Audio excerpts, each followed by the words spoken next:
침묵하는 사람에게 절대 속마음을 드러내지 마라. 삶을 관통하는 이야기를 들려드리는 지혜의 마음입니다. 오늘은 세상을 살아가는데 인생의 고전 백리라고 불리며 또한 인생의 경험과 처세를 이야기로 풀어주며 동양 철학의 정수라고 불리는 책은 담이라는 책입니다. 지은이 홍자성은 중국의 명나라 사람으로 사람들이 세상을 살아가는 이치와 삶에 대한 통찰력을 전해주고자 했습니다. 인생에 도움이 될 수 있는 핵심 내용만을 간추려 현대인이 쉽고 편안하게 읽을 수 있도록 구성하였습니다. 명나라 홍자성. 어떤 나라의 왕이 전쟁에서 승리하고 돌아온 장군들을 위해 큰 잔치를 베풀었다. 잔치에는 왕비와 후궁들도 초대되어 장군들의 노고를 유하기 위해 춤과 노래를 선보였다. 잔치는 밤이 이슥하도록 계속되어 모두들 술에 취해 시간 가는 줄을 몰랐다. 그러다 어느 순간 갑자기 불어온 바람에 촛불이 꺼져 주위는 어두컴컴한 암흑 속에 휩싸였다. 다급해진 신하들이 촛불을 켜기도 전에 갑자기 어느 한 후궁의 비명소리가 정적을 깨뜨렸다. 잠시 후 불이 켜지고 주위가 환해지자 한 후궁이 왕 앞에 나서더니 눈물을 흘리며 말했다. 전하, 아까 불이 꺼졌을 때 누군가 소녀의 가슴을 만졌습니다. 다행히 그 순간 제가 그자의 각끈을 끊었으니 필시 이 중에서 각끈이 끊어진 자를 골라서 큰 벌을 내려주십시오. 후궁의 말을 들은 왕은 잠시 생각에 잠기더니 모두에게 이렇게 한명했다. 들으시오. 지금 다시 불을 끌 터이니 모두들 자신의 각끈을 끊도록 하시오. 누구든지 술을 과하게 마시면 실수를 하게 되는 법이요.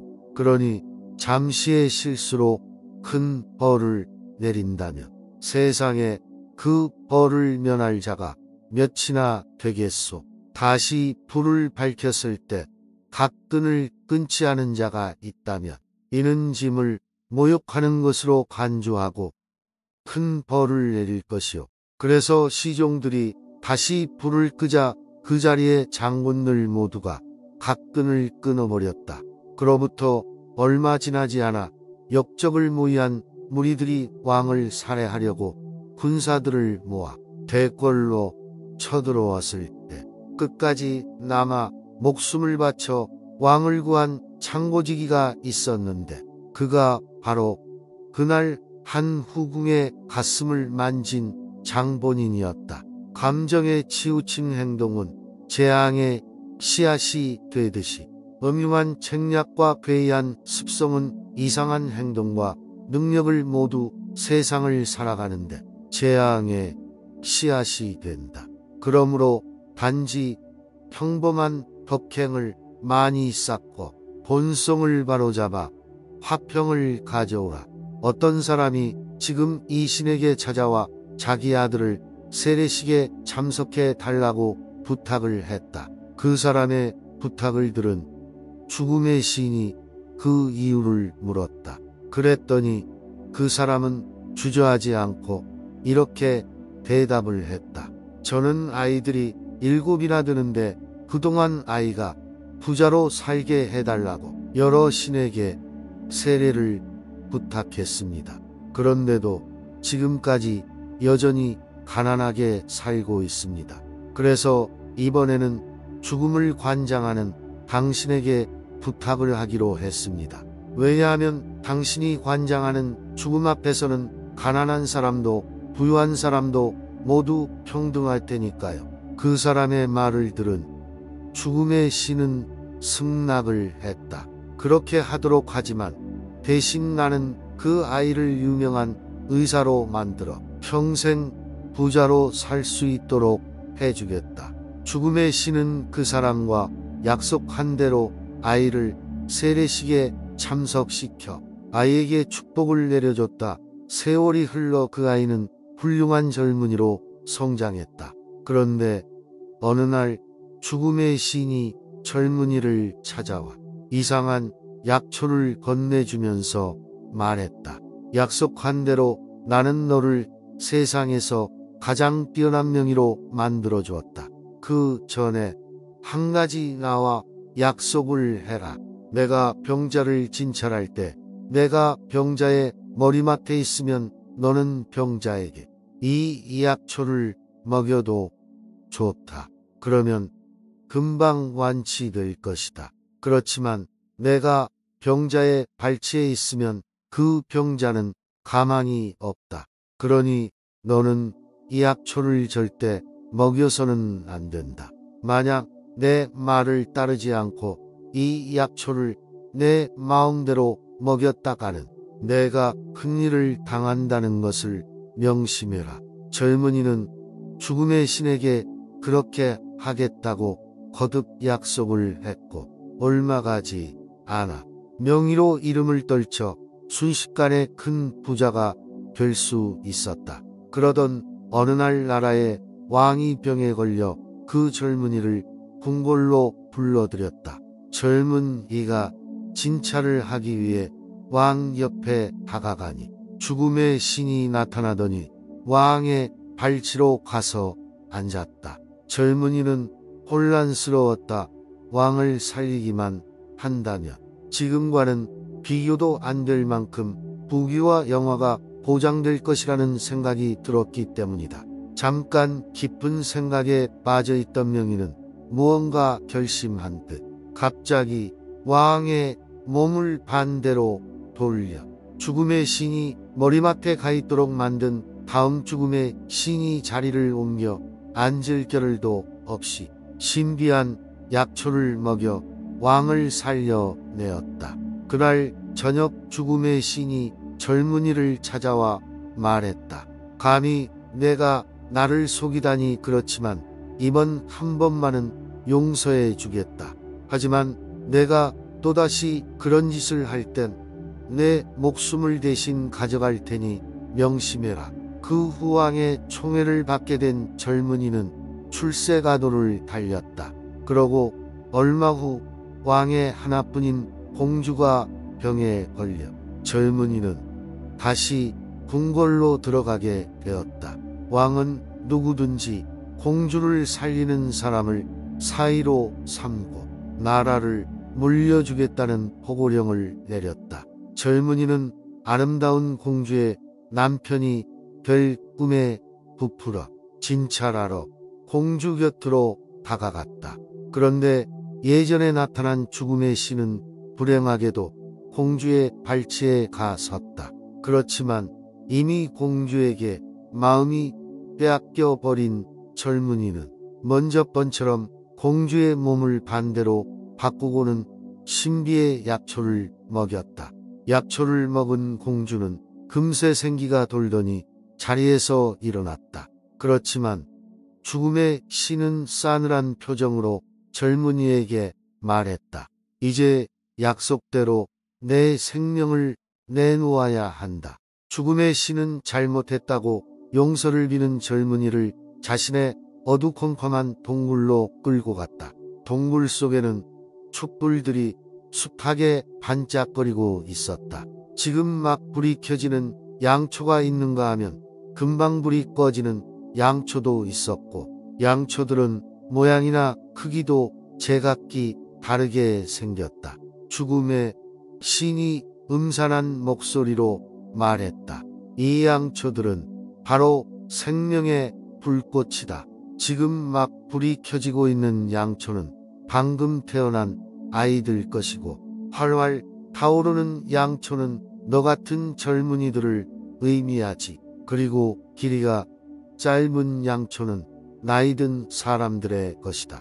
그렇지만 양초의 길이와는 상관없이 불꽃이 금방 꺼져버릴 때도 있지. 죽음의 신의 말을 들은 젊은이가 말했다. 그렇다면 제 양초는 어떤 건가요? 젊은이 말에 죽음의 신이 한 양초를 가리켰다. 그 양초는 이제 가느다란 불꽃을 겨우 간직하고 있었다. 젊은이는 죽음의 신 앞에 무릎을 꿇고 애원했다. 죽음의 신이여, 제발 저를 불쌍히 여겨주십시오. 젊은이는 애처롭게 생명을 구했다. 그러나 죽음의 신은 싸늘한 냉소를 머금으며 젊은이의 양초를 가져다 두 손으로 움켜쥐며 말했다. 미안하지만 어쩔 수 없네. 나는 죽음의 신이 아닌가. 새로운 생명을 잉태하는 신이 아니라네. 죽음의 신은 그렇게 말하며 양초의 불꽃을 입으로 꺼버렸다. 처량한 삶을 택하지 말고 잠시의 적막함을 견뎌내라. 도리를 지키면서 사는 사람은 한때 적막하지만 권세부터 의지하고 아첨하는 사람은 오랜 세월 처량하다. 이 진리를 깨달은 사람은 사물에 넘어있는 사물을 보며 죽고 난 뒤 자신의 명예를 생각한다. 차라리 한때의 쓸쓸함을 견딜지언정 오랜 세월 처량하게 될 일은 하지 마라. 도덕을 지키며 올바른 삶을 살아가는 사람의 옆에는 그렇게 많은 사람이 있지 않다. 반면 남을 쉽게 알며 교만하여 사람을 그저 이용하고 버리는 도구로 아는 사람은 옆에 사람이 끊이질 않아 보인다. 이러한 사람들은 손쉽게 성공하여 겸손함을 몰라 사람들이 옆에 오래 있지 못한다. 하지만 도덕을 지키며 자신의 신의를 지킨 사람들 옆에는 그 가치를 알며 계속해서 좋은 사람들이 모여든다. 올바르게 살아간다면 한때의 적적하고 쓸쓸함을 견뎌내다 보면 언젠간 그렇지 않게 될 것이지만 세속적인 사람은 시간이 지날수록 처량해질 것이다. 세상 일의 경험이 적을수록 그만큼 때묻지 않았을 것이고 세상 일의 경험이 많을수록 남을 속이는 계략에는 능숙하다. 그러므로 사람은 세상살이에 능숙하기보다는 차라리 투박한 것이 낫고 치밀하기보다는 꾸밈없는 편이 낫다. 이 혼란한 세상에서 살아남기 위해서는 우리는 강해지기를 원한다. 하지만 많은 사람들이 보물을 차지하기 위해서 물속으로 들어갔지만 그 속에서 오물과 나를 구분하지 못하는 경우도 있다. 세상을 잘 살아가는 지혜는 속임수만 늘어서는 안 될 것이다.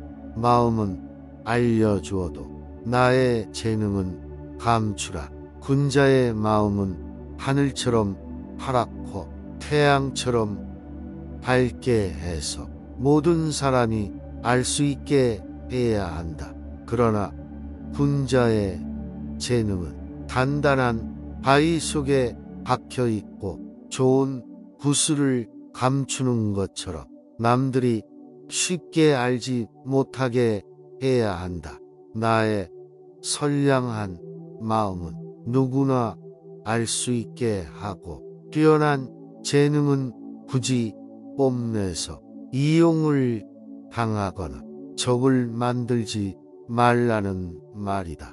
재능이 뛰어나다면 묵묵히 자신의 일만 하더라도 모든 사람이 쉽게 알 것이다. 속세에 물들지 말고 어떤 것이 우선인지 생각하라. 권력과 명예, 사치와 화려함을 가까이 하지 않는 사람은 깨끗하다. 하다. 그것을 가까이 하더라도 물들지 않는 사람은 그보다 더 깨끗하다. 인간은 주위 사람들에 의해 쉽게 물든다. 하지만 자신의 생각과 의지로 잘못된 길을 가지 않는다면 우리의 마음의 가치는 보존될 것이다. 몸에 좋은 약은 쓰고 먹기 힘들지만 몸에 좋지 않은 독은 달고 계속 찾게 된다. 항상 귀에는 거슬리는 말이 들리고 항상 마음속에는 마음에 들지 않는 일이 생긴다면 그런 것은 나에게 덕을 발전시키고 행실을 갈고 닦는 숫돌과 같다. 만약 들리는 말마다 귀를 즐겁게 하고 일마다 마음을 기쁘게 해준다면 그것은 곧 자기 삶을 땅 속에 파묻는 것이다. 언제나 내 마음대로 되지 않아 화가 나는 경우와 내 심기를 거스르는 말을 한 사람과 감정 싸움을 하는 경우가 많다. 이를 고지고대로 들이박는다면 우리의 정신은 남아나지 않을 것이다. 그럴 때일수록 나를 위한 말과 상황이 생겼다고 유순하게 살아가야 할 것이다. 듣기 좋은 말과 내 마음에 좋은 일, 즉 쾌락만 추구한다면 속세의 깃털에 묻은 독을 가까이 하는 것과 같다는 말이므로 굉장히 위험하다는 말이다. 괴로움을 알아야 안정을 취할 수 있으므로 우리의 인생이 위태롭다 하여 불안할 필요 없이 나를 위한 숫돌이라 생각하며 나 자신을 수련해야 할 것이다. 매일 기쁜 마음으로 살아라. 거센 바람과 세찬 빗줄기에는 새들도 근심하고 맑게 갠 햇살과 포근한 바람에는 초목도 싱그럽다. 천지에는 하루도 온화한 기운이 없으면 안 되고 사람은 언제나 기쁜 마음이 없어서는 안 된다. 화를 내며 기분이 안 좋은 사람 곁에는 다가가기 어렵다. 왜냐하면 부정적인 감정을 옮기는 것을 본능이 알기 때문이다. 반면 우리는 밝고 따뜻한 감정을 주는 사람을 본능적으로 따른다. 그러니 하루라도 남을 욕하고 부정적인 감정을 표출하는 사람보다 항상 기뻐하며 주어진 것에 감사하고 불행한 일이 생기더라도 즐겁게 이겨내는 사람에게 좋은 일이 많이 생기는 이유다. 진정 좋은 음식은 그저 평범하고 담백할 뿐이다. 지나친 술과 기름진 고기나 맵거나 달달한 것은 참다운 맛이 아니다. 참다운 맛은 오직 단박할 뿐이다. 신기하고 기이한 재주를 가지고 있어 특별한 사람은 훌륭한 사람이 아니다. 훌륭한 사람은 그저 평범할 뿐이다. 사람들이 끊이지 않는 음식은 자극적이거나 강렬한 맛이 아니다. 담백하고 소소한 맛이다. 그처럼 우리가 경외하는 사람은 능력이 출중하고 뛰어나서 특별하다고 남들의 부러움을 사지만 우리가 보고 배워야 하는 훌륭한 사람은 그저 자신에게 주어진 평범함을 가지고 살아가는 사람이다. 바쁠수록 느긋해라. 하늘과 땅은 고요하고 움직이지 않지만 지상의 작용은 잠시도 멈춰 쉬지 않고 해와 달은 밤낮으로 분주하게 움직여도 밝은 빛은 영원히 변하지 않는다. 그러므로 군자는 한가할 때에는 긴장하는 마음을 가져야 하고 바쁠 때에는 여유롭고 느긋한 마음을 가져야 한다.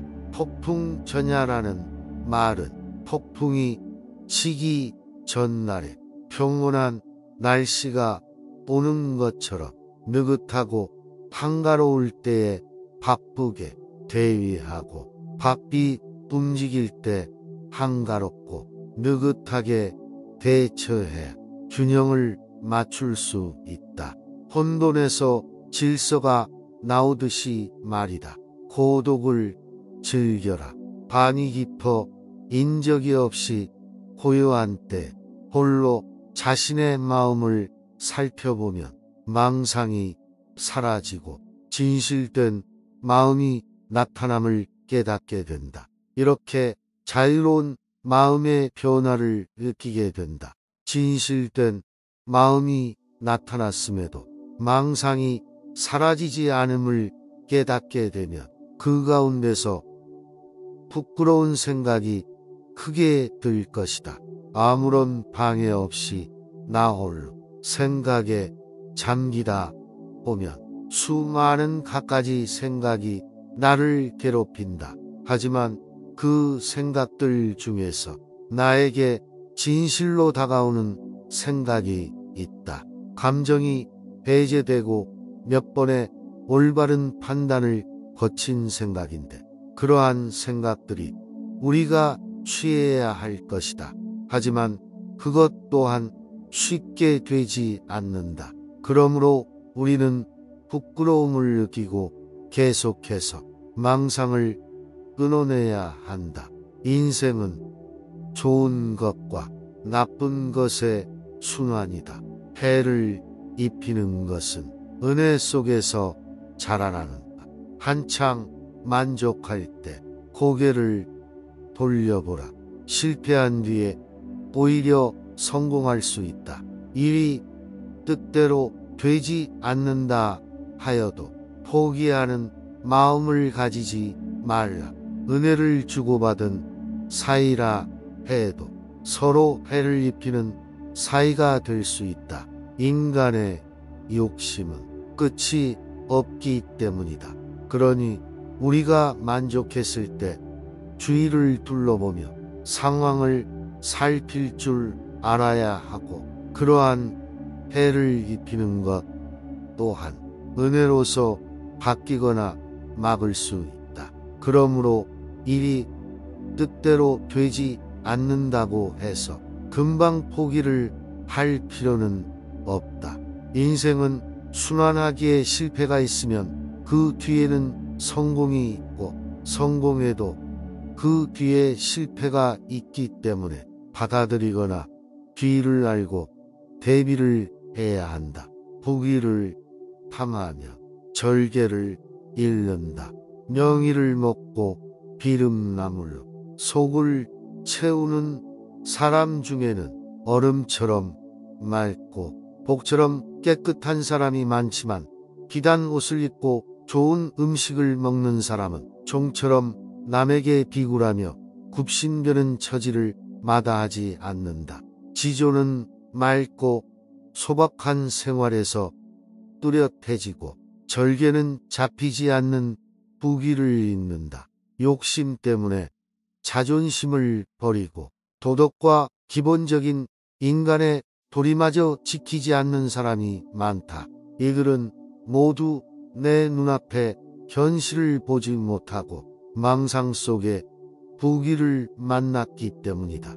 훌륭한 사람들은 비록 수모를 겪더라도 나의 가치를 지킨 채 행동한다. 재물을 귀하게는 여기되 나의 가치를 버리면서 탐해서는 안 될 것이다. 죽음을 똑같이 피할 수 없으면서 부귀의 욕심 때문에 상대를 배신하며 살아가는 사람이 너무도 많더라. 욕심에 의한 배신 때문에 잘 보이고 모든 이에게 시기를 받으며 외롭게 살아가게 된다는 것을 왜 알지 못하는가? 군자는 잘못을 스스로 깨닫게 하는 것 역시 가르쳐 줄 것이다. 선생이란 다만 방법과 재주를 보여줄 뿐이고 스스로 본인이 노력하지 않으면 모든 것이 이루어질 수 없는 것이다. 최근 먹을 것이 없는 가난하고 힘든 상황에서는 풀뿌리라도 캐서 씹어 먹으며 굶주림을 피해야 한다. 극한의 상황에서도 좌절하지 않고 포기하지 않고 견뎌낸다면 어떤 일을 하든 성공하여 뜻을 이룰 수 있다는 말이다. 누구나 인생에서 힘든 시기가 온다. 그 고통은 말로 할 수 없어 삶을 포기하고 싶을 정도이다. 하지만 성인들의 말씀이라 먼저 살아온 사람들의 말을 들어보면 인생의 굴곡에 지나지 않는다. 골이 깊으면 산도 녹듯이 우리 인생의 온갖 장애물들도 뛰어넘어 지나간다면 한숨을 돌리며 지나온 길을 되돌아보는 날도 있을 것이다. 남에게 연장을 줄 수는 있지만 그에게 기술이 좋아지게 만들지는 못한다. 욕심으로 인하여 마음의 동요가 없는 사람이라여 수양이 잘된 사람이다. 사회적 지위나 경제적 부가 남과 같아도 현실에 만족하며 인색해지지 않는다. 마음이 밝으면 귀신도 넘는다. 마음속에 욕심이 없으면 모든 범민이 화롯불에 논 녹듯 녹고 얼음이 햇볕에 녹는 것과 같으며 마음이 밝으면 때때로 푸른 하늘에 걸려있고 그 그림자가 물속에 비치는 것을 볼 수 있다. 문장과 도는 서투른 곳에서 진보한다. 문장은 서투른 데서 얻지 못하고 도는 서투른 데서 이루어진다. 한 글자에 고안한 뜻이 숨어 있고 복사꽃 핀 마을에서 개가 짖고 뽕나무 밭에서 닭이 운다라는 글은 얼마나 순박한가. 충신이 왕에게 아뢰기를 만약 장기를 두면서 그 속에 몰입하지 못하고 머리에 다른 생각이 가득 차 있으면 제 아무리 실력이 뛰어난다 해도 결코 이길 수 없는 일입니다. 한 가지 일을 이루시려면 한눈을 팔지 말고 그 일에 몰입하여 그 일이 끝날 때까지 계속 추진하셔야 합니다. 형식에 얽매이지 말고 술은 권하지 않고 자족하는 것으로 기쁨을 삼고 다투지 않는 것으로 아름다움을 삼으며 피리는 구멍과 상관없이 보는 것으로 즐기고 검은 고는 편을 타지 않는 것으로 고상함을 삼으며 만남은 기약하지 않는 것으로 여기고 손님은 마주하고 배웅하지 않는 것으로 편안함을 삼는다. 그러나 만약 한 번이라도 형식에 얽매인다면 속세로 떨어지고 만다. 어느 소년이 아주 어릴부터 사찰의 노스님의 손에서 컸다. 소년은 자연과 더불어 생활하고 부처님의 말씀으로 성장했다. 소년에게는 노스님의 가르침이 최고의 교육이었다. 노스님은 이 소년에게 미모의 여인 그림을 보여주며 사람을 잡아먹는 호랑이라고 가르쳤다. 어느 날 소년은 몇몇 젊은 승려들과 함께 처음으로 마을에 내려가게 되었다.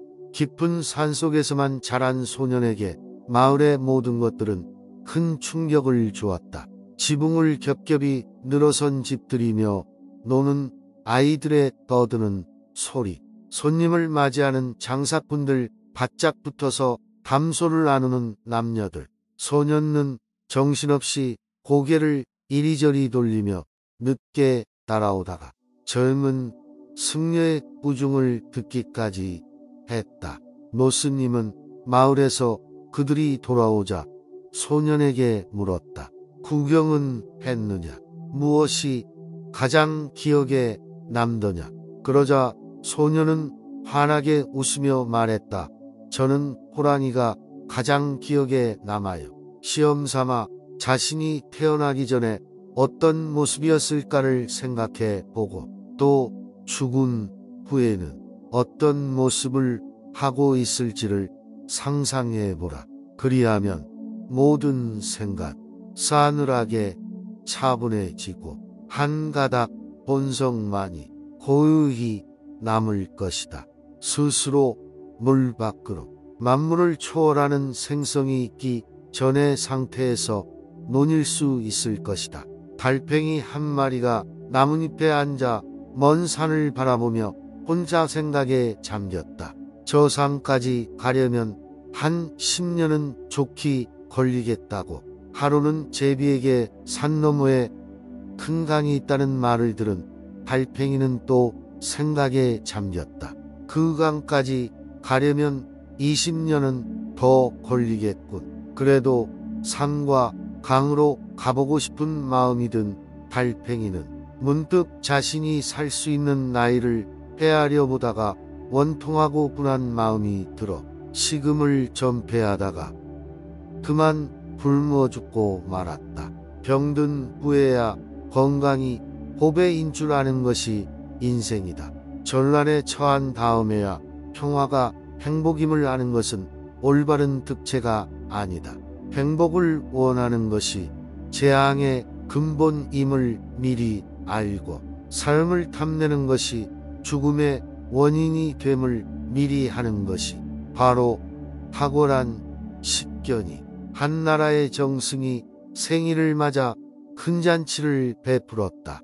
잔치에는 많은 사람들이 초대되었는데 그 중에서는 소리 뛰어나기로 장안에 소문이 자자한 명의도 있었다.